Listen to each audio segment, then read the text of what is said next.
금융으로 보면 안 된다. 벤처의 위기로 봐야 된다. SBB가 얘기한 이제 대출 전체 자산에서 대출의 비중이 30%다. 이런 벤처 투자에 집중됐던 구조가 이 은행만 집중이 됐기 때문에 괜찮은 거냐? 그렇지 않고 어느 정도 관리를 이거는 하셔야 될 것 같습니다.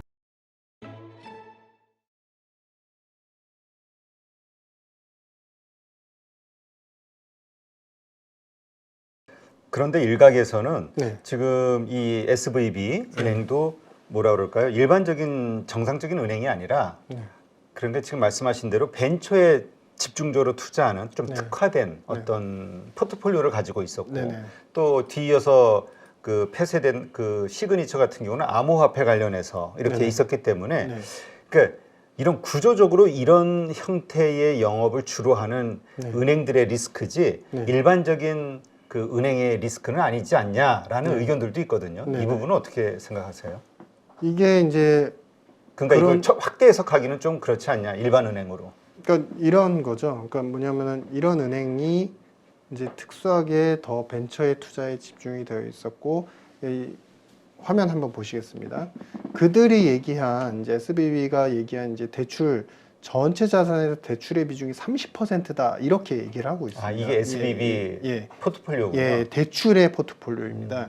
이 대출의 포트폴리오를 보시면 글로벌 펀드 뱅킹, 그 다음에 프라이빗 뱅크, 이거가 거의 70% 정도이죠. 그러니까 이쪽이 사실은 자신들이 얘기하는 이제 괜찮다라고 하는 부분이고, 나머지 중소형 은행들은 이쪽의 비중이 크지 않겠느냐.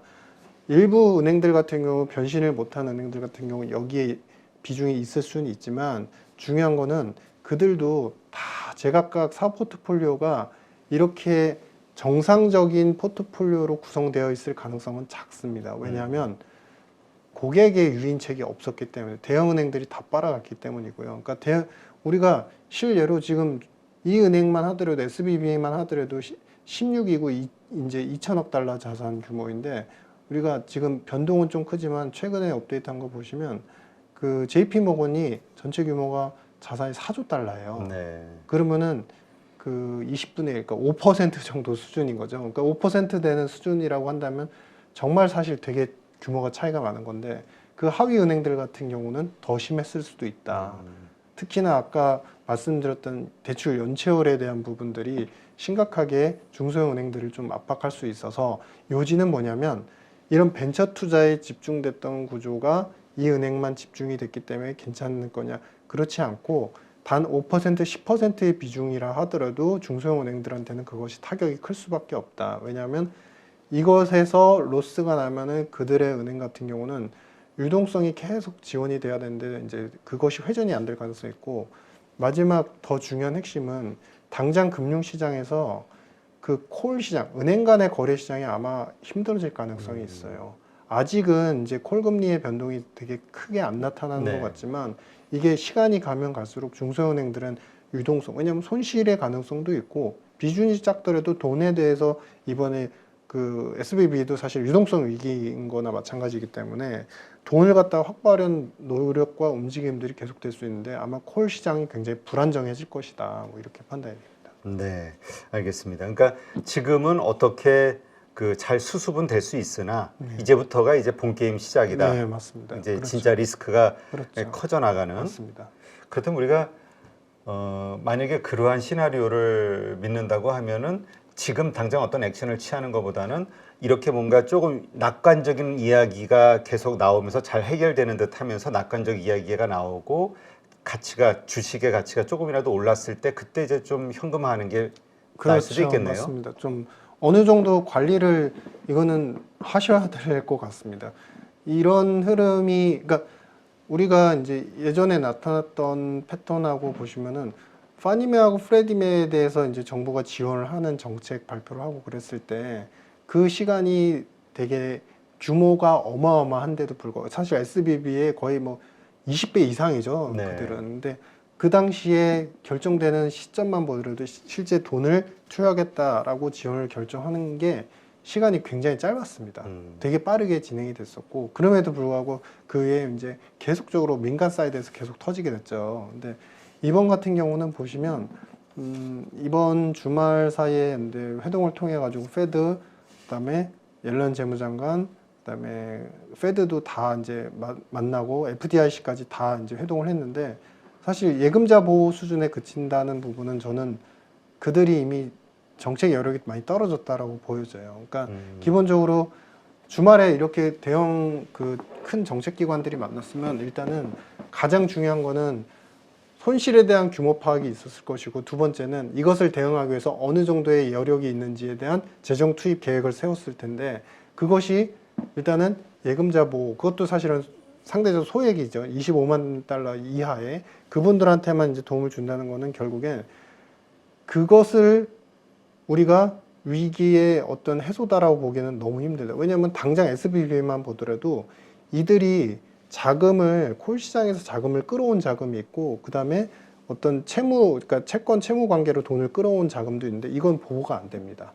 이거는 보호가 안 되는 거고, 또 여기에 SBB에 투자한, 그러니까 주주 투자자로서 투자를 한 분들이 있는데 이게 파산이 결정돼가지고 만약에 이제 시장에서 완전 퇴출이 된다. 그러면 그것도 보호가 안 됩니다. 그러면은 지금 순수하게 대출 예금 포트폴리오의 일부분 비중의 소액 현금 비중 요것만 지원을 해주겠다는 것이지, 사실상 이 SBB에 대한 대책 자체도 사실 온전치는 않죠. 아, 그렇군요. 그러니까 따져보니까 모든 문제가 해결된 게 아니라 SBB하고 채권 관계가 있는 그렇죠. 그런 쪽은 손실, 그렇죠. 이 보전을 못 받는 거고, 그렇죠. 우리도 지금 이슈가 되고 있는 게 국민연금이 한 300억대 지분을 갖고 있는, 주식을 갖고 있다, 이런 뉴스가 나오는데 이것도 손실, 그러니까 보상을 못 받는 거네. 그렇죠. 어떻게 그거는 예금자만. 지금까지, 예금자만 지금 그런 상태인 겁니다. 아, 그렇군요. 근데 이러한 현상이 벌어지면서 지금 약간의 낙관론 이야기도 좀 나오고 있어요. 그러니까 연준이 우리 사실 이제까지 다음에 50bp가 되느냐 마냐 뭐 이런 걱정 때문에 주가가 여러 날 지금 빠지고 있었잖아요, 하락을. 근데 이러한 상황이 벌어지면서 뭐 골드만삭스에서도 이제 빅 스텝이 아니라 뭐 베이비 스텝도 아니라 아예 금리 인상이 없을 것이다, 3월 달에는 이런 전망이 나올 정도로 확 달라진 거. 그렇다면 연준의 스탠스가 바뀌면서 또 이 투자 심리가 살아나는 거 아닐까? 이런 기대감 어떻게 보세요? 주식 투자를 주로 하시는 분들께는 좀 죄송스러운 말씀이지만 지금과 같은 구간에서 계획에, 사실은 우리가 당연히 알고 있는 게 5.25는 갈 것이고 기준금리가 5.5는 간다라는 걸 다 알고 있는데, 이러한 시나리오에서 벗어나서 갑자기 금리를 안 올린다, 25bp씩 서서히 한다는 신호는 그래도 어느 정도 균형을 맞춰가겠구나라는 신호이기 때문에 그것까지 나쁘게 생각되진 않아요. 저는 이미 이제 이번 3월에 원래부터 사실 25%만 가능할 거다. 이건 힘들다. 왜냐하면 부채 한도 문제가 있고, 그다음에 정부의 어떤 보조적인 지원 정책으로서 페드가 도구적인 역할을 하기 때문에 그렇게까지는 못한다. 뭐 이런 생각이었는데, 지금 여기서 금리를 멈춘다는 것은 되게 위험해 보입니다. 그러니까 뭐냐면은 물가에 대한 목표가 어느 정도 잡혀져 있고, 이것을 갖다가 최근에 이제 피크아웃 타다가 다시 반등이 나왔는데, 이거를 갖다가 그들은 이제 결국에는 완전히 잡고 가겠다는 거죠. 잡고 가는데 거기에 본질은 뭐냐면 경기는 괜찮고 소비가 괜찮은데, 미국은 사실은 소비 중심의 국가니까 이 소비가 지난번 말씀드린 것처럼 물가가 너무 높아서 과열이 징후가 나오면 중저소득층 입장에서 이거를 계속 유지하기 위해서 돈이 모자라게 돼요. 돈이 모자라게 되고, 그러면은 대출도 받아서 어렵게 소비를 하게 되는데, 이런 구조는 결국에 구조적으로 미국 경제한테 안 좋은 영향이거든요. 네. 근데 그거를 알면서도 금리를 어느 정도 베이비라도 조금씩 올린다는 것은 그래도 소득 여력이 계속 버텨줄 수 있는 기업 사이드의 생산이 이루어진다는 전제에서인데, 페드조차도 금리를 못 올릴 정도라고 한다면은 이 벤처로 터진 문제가 많은 기업들로 확산이 될 가능성까지 있다는 걸 내포하는 굉장히 좀 안 좋은 시그널일 가능성이 있다는 거죠. 아, 사실 우리 지난번에도 이야기 나눴지만은 금리 인하를 하게 되면 얼마나 안 좋으면 금리 인하를 할까? 그렇죠, 이게 오히려 맞습니다. 시장에는 악재가 될 것이다, 그렇죠. 말씀 나눴잖아요. 맞습니다. 이게 바로 그런 그런 역할을 유의 하겠군요. 것입니다. 예. 네. 지금 그런데 어쨌건 이러한 일이 벌어지면서 많은 분들이 달러가 다시 그러니까 위기 상황이 돼버리면 우리 또 원화 약세가 돼버리잖아요. 근데 이번에는 오히려 강세, 원화 강세가 됐단 말이죠. 신흥국들의 화폐가. 그러다 보니까 그래, 이번 건은 위기 아니야. 그냥 좀 안이하게 넘어가는 분들이 있어요. 그렇죠. 그러니까 이런 구조로 생각해 보시면 됩니다. 되게 심플한 구조인데요. 그동안에 금융시장과 그다음에 실물시장을 다 압박했던 요소는 미국의 금리 인상이었고 그 금리 인상 때문에 달러도 강세고 이제 시장 금리도 많이 오르고 뭐 이런 구조였는데 여기서 이러한 대책을 논하고 있는데 모든 투자자들과 미국에서 금융기관들이 이제 셈을 본 거죠. 첫 번째, 예산 문제는 아직 해결도 안 됐고 부채 한도 문제도 해결이 안 됐기 때문에 예산을 투입하면서 적극적으로 보조하고 금리는 계속 올리고 이거는 안 돼. 이 시나리오는 안 될 가능성이 커라는 생각인 것이고 저도 그게 이제 당연하다고 봅니다. 그러면 두 번째, 정부가 무언가 대책을 크게 내놓을 수 없다고 한다면 예금자 보호 정도에 그칠 수 있다고 한다면 당연히 페드는 보조적인 역할을 그동안 열심히 했으니까 금리 인상을 안 하거나 베이비 정도만 더 안 된다고 한다면 그냥 멈추겠구나 이런 시나리오로 가게 되는 것이고 그렇게 본다면 그동안 금리 때문에 표면적으로는 금리 때문에 괴롭혔던 모든 시장 가격 변수들이 금리에 대한 압박감에 해소가 되면서 더 좋아지는 듯한 착각을 단기간에 일으킬 가능성이 있고 이 단기간의 기간은 생각보다 1, 2주 뭐 3주까지도 갈 수는 있습니다. 근데 문제는 구조적으로 이렇게 됨과 동시에 앞서 말씀드린 시나리오대로 본다면 일단은 미국의 중소형 은행들의 전반적인 부실 가능성, 그다음에 두 번째는 벤처 기업 자체의 문제다라고 말씀드렸는데 벤처 기업들의 성장이 어마어마하게 많이 일어났고 사실 이 전체 금액, 그러니까 벤처에 투자된 금액을 보시면 미국 내에서만 작년, 재작년, 그러니까 21년, 22년 넘어가는 그 기점에 전체 투자 규모가 1조 달러였어요. 그 규모가 절대 작은 규모가 아닌 게 1조 달러가 그 규모는 작지 않네. 하지만 벤처 기업들 같은 경우는 승수가 되게 높았죠. 그러니까 1조 달러이지만 그 가치를 뭐 예를 들면은 40배, 50배를 책정해서 1조 달러가 들어가고 이런 식이었기 때문에 이것을 지탱하는 미국 벤처 기업들에 대한 가치는 최소 4-5배 이상일 가능성은 있다. 그러니까 그러면은 기업 가치 4, 5조 달러를 인정받고서 그 돈의 흐름을 갖고서 일단은 이제 인건비나 사업비를 썼던 기업들은 굉장히 힘들어질 수 있는 상황인 거죠. 그렇군요. 그러니까 우리 IT 버블 때 그때는 우리가 버블이라고는 생각했지만 그 버블이 이 정도 꼈나 할 정도로 어마어마하게 폭락을 했었잖아요. 그렇죠. 맞습니다. 이러한 것들에 대한 연쇄 작용을 우려하시는 걸로 이해가 되거든요. 맞습니다. 그러니까 약간 로직이 이제 정리가 될 겁니다. 그러니까 첫 번째는 IT 버블.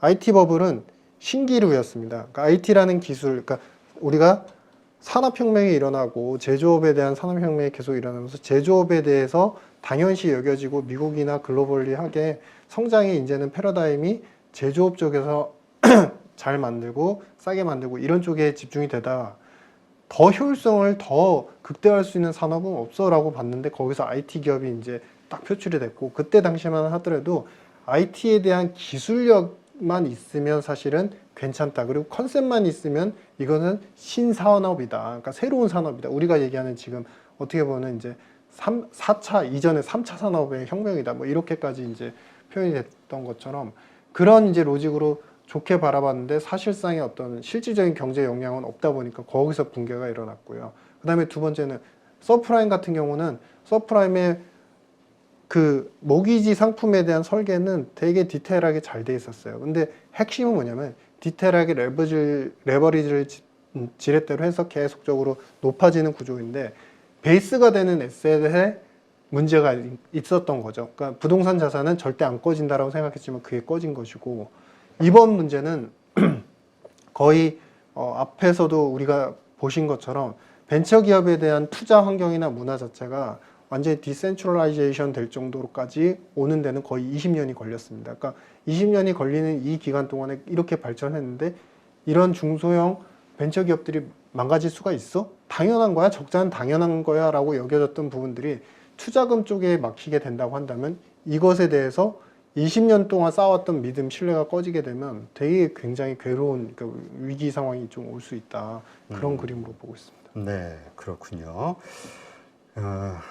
네, 하여튼 이러한 부분들 우리가 너무 공포스러워하지 않아야 되겠지만 사안을 두고 그러나 또 너무 낙관을 해서도 네. 또 맞습니다. 적절한 대응을 못 하겠죠. 이런 맞습니다. 부분. 근데 말씀을 들어보니까 이 유동성이 가장 극에 달했던 20년, 21년도, 예. 22년 요때에 집중적으로 투자됐던 산업들이 더 좀 불안해 보이긴 하거든요. 맞습니다. 그 하나가 아까 말씀하셨던 우주항공이 이때 많이 투자가 됐나 보죠. 그렇죠. 우주항공 산업 같은 경우는 약간의 다른 두 가지 결이 있었습니다. 첫 번째는 이제 일론 머스크가 우주항공 개발을 통해서 그다음에 그 많은 다른 기업들도 우주항공 개발을 통해서 고객을 확보하는 것뿐만 아니라 장기적인 프로젝트로 우리가 화성에 대한 어떤 이주에 대한 어떤 프로젝트를 완성하겠다 이런 민간 기업들의 움직임이 먼저 생겼었던 거고요.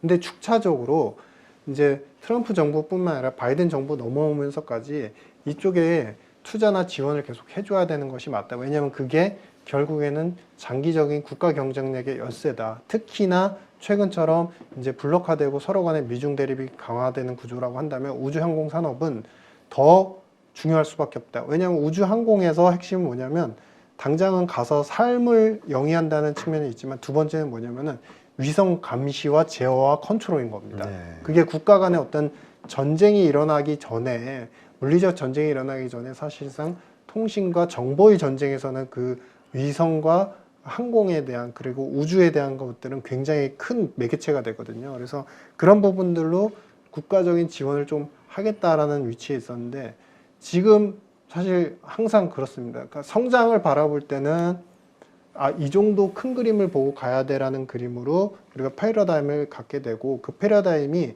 장기 거의 50년, 30년, 50년의 그림을 보면 서서히 글로 다가가는 건 맞아요. 하지만 그 과정 속에서의 부침이 이렇게 크게 나타나는 그 구간에서는 그런 산업들조차도 정부조차도 지원을 하기로 해놓고 줄일 가능성이 있다. 대표적으로 이게 최근 이제 IT 산업이 이렇게 발전을 했다고는 하지만 IT가 이렇게까지 발전하는 데 있어서 2000년 초중반까지 서프라임 위기 터지기 전까지도 오히려 IT 산업에 대한 투자 금액은 민간 사이드에서 많이 더 투자가 됐지 사실상 정부 지원은 거의 없었습니다. 근데 이제 민간 사이드에서도 어느 정도 투자가 되고 실제로 어느 정도 돈이 벌리는 걸 확인하면서 이제 정부도 여기에 적극 지원을 하겠다. 뭐 이렇게 구조가 형성이 됐었는데 이번에 우주항공 산업조차도 이번에는 좀 힘들어질 개연성이 있다. 물론 이제 결이 다르다는 정부 지원 측면 때문에 아마도 이제 다시 살아날 때는 적어도 시간이 좀 지난 다음에 살아날 때는 더 많은 이제 강건성을 갖고서 크게 살아날 가능성이 있다. 이렇게 보여집니다. 근데 신재생 에너지 쪽도 사실 이 바이든 정부의 어떤 공약이기도 했고 이쪽이 좀 많이 투자가 되지는 않았나요? 기업들 쪽에? 그 태양광 쪽의 투자가 사실 굉장히 크진 않았습니다. 그러니까 우리가 그 바이든 정부가 계속 외쳤던 이야기가 전체의 전기의 어떤 그 활용 그 측면에서 태양광에서 그 추출되는 전기를 뭐 30% 이상을 가져가겠다. 뭐 이런 이제 그 설계를 하고 이제 계획을 세웠었는데요. 실제로 전기차 신재생 쪽 중에서 태양광에 집중됐었던 그런 이제 플랜에 비해서 실제 예상 금액은 당시에 우리가 BBB 법안에서 공화당의 공격을 계속 받으면서 사실은 이제 그 인프라 투자법이었죠. 그러니까 인프라 투자법에서 거기에서 일부 항목으로 들어갔는데 그 규모가 상당히 작아졌어요. 그때 기억하기로 1000억 달러 미만으로 설정이 된 걸로 기억합니다. 네. 그래서 그만큼 이게 이제 당장에 수익화되기 힘든 산업이었기 때문에 뭐 이런 부분은 좀 한계가 있었지 않았나 보여집니다. 네. 자, 그렇다면 이제 걱정되는 건 이제 미국의 문제가 우리에게는 그쪽이 기침하면 우리는 감기가 걸리니까 네. 이 신흥국들은 특히. 근데 이제 우리 정부에서도 금융 당국자들 지금 뭐 회의하고 나온 게 우리 쪽에 큰 금융시장에 영향을 미칠 것 같지는 않다. 이게 이제 공식 입장이고 정부 일본의 금융 당국도 미치는 영향 크지 않을 거야. 이런 식으로 지금 나왔단 말이죠. 어떻게 보세요? 우리한테 미치는 영향들. 그 금융으로 보면 안 된다. 벤처의 위기로 봐야 된다. 이런 말씀을 드렸지 않습니까? 그렇죠. 영국 정부가 저는 오히려 되게 빠르고 현명했다고 보여집니다. 어떻게 했죠? SVB의 지원을 받았던 테크 기업들과 벤처 기업들한테 정부가 지원을 하겠다라고 발표를 했어요. 진짜 그 뭐죠? UAE도 그렇고 영국 쪽에서도 무슨 펀드를 조성해서 네. 영국 법인 SVB 영국 법인을 인수하겠다 이런 예, 뉴스들이 예, 나오더라고요. 예. 그러니까 그 모든 일환들의 핵심은 주축은 뭐냐면은 자신들 내부에 있는 벤처 기업들이 투자를 원활히 받을 수 있게 정책을 마련하는 그런 방안들로 꾸려진 시나리오인 거죠. 그러니까 지금 이제 영국 같은 경우는 사실은 어느 정도 위기의 본질을 좀 알고 있는 것 같고 이게 금융의 관점으로 지금 바라보고 있으면 안 된다는 거죠. 그러니까 한국만 보더라도 이것도 이제 중소기업청에서 나온 자료인데 한 대략 정도 1년 정도는 업데이트가 좀 안 되고 있는 상태입니다. 근데 그 숫자는 좀 줄어들겠지만 벤처기업의 취업자 인구수가 지금 80만 명으로 잡히고 있어요. 80만 명이면은 사실 우리 여기에 플러스해서 우리 한국의 입장에서 보면 엄밀히 말하면 이제 소상공인하고 벤처의 그 경계선이 좀 애매하거든요. 그렇죠. 그러니까 연세가 많으신데 봉구스 햄버거 같은 햄버거를 파시면은 그냥 자영업자 소상공인이신 거고 나이가 좀 스마트하시고 좀 분위기 자체가 스마트하신 분 젊은 분이 그 약간 햄버거 수제 햄버거를 하면 이게 이제 벤처로 이렇게 분류가 그거 되는. 참 저도 그 기준 보고 네. 재밌어가지고 예. 아니, 저도 그 몇 년 전에 네. 무슨 화장품 하나 개발해가지고 한번 들어가 봤더니 진짜 제 기준으로는 저도 이제 오랫동안 사업해보고 그랬으니까 네. 근데 나는 탈락 그러니까 3차에서 탈락이 되고 근데 나한테는 질문의 그 질이 달라. 네. 근데 젊은 애들은 좀 되게 쉽게 네. 이렇게 좀 네. 봐주는 듯한 네, 네. 그게 이제 프레임에 짜져 있었기 때문에 그 요건에 딱 맞아 떨어지니까 그렇게 된 건데, 그러니까 이 얘기인즉슨 뭐냐면 벤처와 소상공인의 결이 그렇게 틀리지 않다라는 거고, 최근 들어서는 이제 정부도 소상공인에 대한 투자, 그러니까 왜 벤처만 투자를 받느냐, 왜 벤처 기업들만 어떤 미래 계획만 있으면은 사무실이 제공이 되고 왜 그러냐, 그러면서 소상공인에 대한 투자에 대해서도 굉장히 이제 철두철미하게 계획을 하고 있었는데, 이러한 사태가 벌어지면은 우리나라에서의 벤처나 소상공인에 대한 투자의 심리도 되게 악화가 될 수 있다라는 것이죠. 그러니까 이러한 투자 심리 악화는 결국에는 그것이 우리 경제에 또 다른 이제 그 위험 요인으로서 또 불거질 가능성이 있지. 그러면서 장기화되면서 이제 서서히 어떤 특정한 기관이 부실화되거나 이런 리스크지. 이거를 당장에 사실 포트폴리오도 다르고 사업의 영위의 방향도 틀리고 이익의 규모나 현금 흐름도 다른 대형은행하고 금융, 그 다음에 이 SV 이거를 맞닥뜨려 놓고 괜찮다라고 표현하는 거는 조금 방향, 논점 방향이 좀 틀린 것 같다 이런 생각입니다. 그렇군요. 지금 뭐 영국 같은 경우야 뭐 글쎄요. 일단 우리 바다 건너니까 우리 입장 같은 경우는 지금 사실 지난번에 금리 동결한 거 가지고도 좀 말이 많았잖아요. 네. 그리고 지금 부동산 문제, 지금 뭐 정부 정책이면서 바닥을 딛고 뭐 올라가는 것처럼 네네. 보이기는 하지만, 네. 그러니까 이러한 상황, 앞으로 전개되는 상황들에 따라서 우리의 금융 시장 혹은 이 자산 시장이 크게 흔들릴 것 같다는 생각이 들거든요. 네. 어떤 시나리오가 나올 수 있을까요? 지금 이제 제가 예전에도 일전에 MMT와 관련해서 잠깐 말씀드렸는데 이거 설명을 잠깐 드리겠습니다. 그러니까 현대 화폐 이론이 고전의 화폐 이론하고 다른 게 있습니다. 고전적인 현재 화폐. 그러니까 뭐냐면 화폐는 일단은 그 국가가 세금을 징수하기 위한 그 매개체로 쓰여지는 것이 이시지 이것이 예전에 얘기했던 물물 교환의 수단의 개념에서 벗어나야 된다는 게 현대 화폐 이론이고, 이거를 더 쉽게 말씀드리자면 정부하고 민간이 있어요. 한국 간에. 그러면은 정부가 채무를 지면은 이 채무가 어디로 가면 민간의 채권으로 잡히겠죠. 그리고 반대로 이쪽에 채무가 많으면 정부는 당연히 채권이 많겠죠. 그러면 이 전체적인 역할은 뭐냐면 정부가 적정 수준에서의 채무를 지더라도 그 부가 민간 사이드에서 계속 들어가야 되고, 민간 사이드에 부가 생기고 생산이 늘어나면 이것을 다시 세금으로 걷어들여서 선순환을 하면 된다. 그 적자에 대한 정부에 대한 적자 예산에 대한 그 압박에서 너무 거기에 집중할 필요가 없다고. 그렇다고 한다면은 지금 이미 적자가 심했던 미국이나 그다음에 유럽 같은 경우는 왜 아직도 안 망하고 있냐. 이게 현대화폐 이론의 핵심이고, 그러면 거기서 중심은 뭐냐면 첫 번째 예산에 대해서 균형 예산에 대해서 너무 큰 의미를 두선 안 된다. 두 번째는 뭐냐면 그렇기 때문에 이런 구조에서는 중앙은행도 어느 정도 정부 정책에 보조를 맞추면서 같이 도울 필요가 있다. 이 두 가지 포인트가 핵심입니다. 근데 지금 미국 정부는 그나마 성장세를 코로나 기간 거치면서 성장세를 많이 이뤘기 때문에 어느 정도 이 구조를 형성을 하고 있습니다. 근데 우리 한국 같은 경우는 조금 안타까운 부분이 뭐냐면 지금 재정 준칙을 강조하고 있어요. 그러니까 사실은 대내, 대외, 그러니까 내수에서도 힘들고 대외적으로 무역 적자가 구조적으로 언제 꺾일지 모르는데 여기서 준칙을 지키고 있단 말이죠.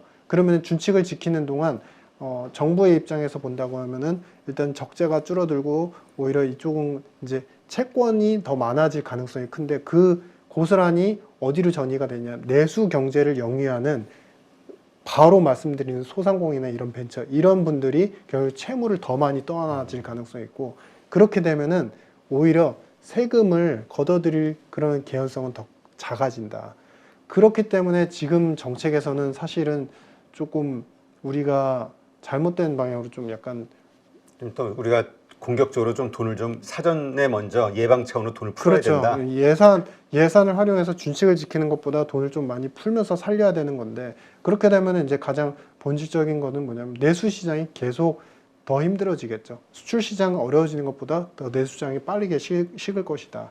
근데 이것이 마찬가지로 아직은 우리나라의 현금 자체의 규모 자체는 많이 풀려 있는 상태이기 때문에 그게 금융하고는 조금 별개로 금융은 당장의 압박을 안 느끼지만 그게 서서히 이제 돈이 빠져나가는 시기든 장기화될 가능성이 있다. 뭐 이렇게 판단하고 있습니다. 네, 알겠습니다. 참 어려운 상황인 것 같아요. 네. 지금 당국자들도 그렇고 금융 쪽 근무하시는 분들도 그렇고 이 상황을 어떻게 하여튼 우리가 2008년도에 악몽이 있어가지고 네. 되게 그냥 깜짝 맞습니다. 수수라치게 놀라는 경우도 있고 맞습니다. 이럴 때 이제 차분하게 상황을 잘 살펴봐야 되는데 네. 어쨌건 지금 말씀 들어보면 일단은 이번 상황은 어떻게 잘 마무리가 되겠지만 이것은 결국은 사실 많이 투자한 그 벤처 기업으로 표현된 그런 신생 기업들의 기업 가치 밸류가 확 꼬꾸라지는 그렇죠. 그것이 맞습니다. 또 거기에 투자한 은행이나 기업들의 또 자산 가치가 또 같이 그렇죠. 같이 떨어져 줄어드는 이러면서 이제 생겨나는 여러 문제들을 그렇죠. 좀 걱정을 해야겠군요. 예, 그로 인해서 최종적으로는 실물에서 실직과 어떤 이제 소비 여력이 확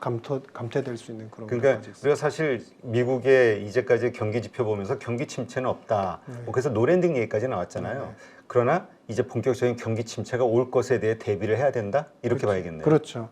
이게 앞서 말씀드린 이제 MMT 관점에서 보면은 이게 이제 돈을 풀지 않습니까? 그러면 돈의 규모가 모든 경제 시스템을 다 뒤엎습니다. 그래서 부자인 좋은 사람들은 더 부자를 만들고 돈이 없고 저소득층 서민계층들도 돈이 그래도 융통할 수 있고 어디서 구할 수 있는 돈의 규모가 늘어나는 만큼 그렇게 보이는 만큼 소비시장과 소득 여력은 괜찮은 것으로 보여요. 근데 지금처럼 이제 정부가 어느 정도 재정을 갖다가 이제 긴축 기조로 가고 다시 이제 금리 통화 정책도 긴축 기조로 가면 이제 돈으로 덮였던 이런 이제 포장지 자체가 벗겨지면서 실질이 나타나기 시작하는데 실질이 나타나면서 그 균열이 보인다. 근데 그 균열이 어디서 보이느냐? 바로 지금 현재 이 벤처 부분에서 먼저 그 균열이 보인 거고 그 이전부터 중소형은행들의 연체율 문제는 계속 있었다라는 것이죠. 그러면은 이 균열이 나타났을 때 이것만 덮고 가면 된다라는 차원의 문제가 아니라는 거죠. 이런 기간이 사실 코로나 때부터 시작이 된 것이 아니라 그 이전부터 이렇게 벤처에 대한 투자나 문화 환경 자체가 굉장히 급격하게 성장을 장기간 했기 때문에 이것에 대한 디밸류에이션이 미치는 파급 영향은 오랫동안 굉장히 위험하게 진행될 가능성이 있다라고 보죠. 자산 가치 축소. 그렇죠. 네. 네. 알겠습니다. 네, 오늘 이렇게 말씀을 들으니까 거시적으로 어떠한 흐름, 그 다음에 그러한 가운데서 우리가 어떤 상황이 벌어졌을 때 어떻게 대응을 해야 될지 이렇게 큰 틀에서 이해를 할 수 있게 된 것 같습니다. 우리 가족분들 한번 자세하게 다시 좀 반복해서 들으시면서 한번 참고하시기 바랍니다. 오늘 이렇게 좋은 인사이트 함께 해주신 KB금융지주 이코노미스트 유신익 박사님 고맙습니다. 네, 감사합니다.